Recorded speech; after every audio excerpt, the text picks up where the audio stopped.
Hello guys! Ngayon nga ay magluluto ako ng adobong balut.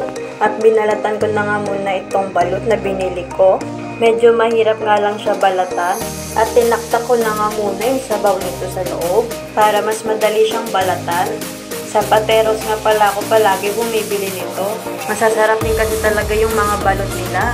Pati na rin yung itlog maalat at saka yung hopia. Kaya naman naisipan ko magluto at gawin na lang tong adobong balot. Naglagay na nga ako ng mantika para igisa tong bawang at sibuyas.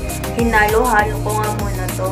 At naglagay na nga din ako ng laurel para nga mabango yung ating adobo. Nilagyan ko na nga din to ng suka at naglagay na nga din ako ng toyo.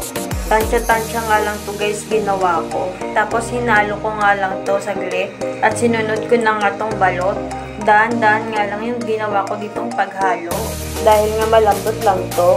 At titimplahan ko naman to ng paminta. Naglagay din ako ng konting magic sarap at asin para nga mas malasa itong ating adobong balot. At hinalo ko nga lang to saglit at ready na ang ating adobong balot.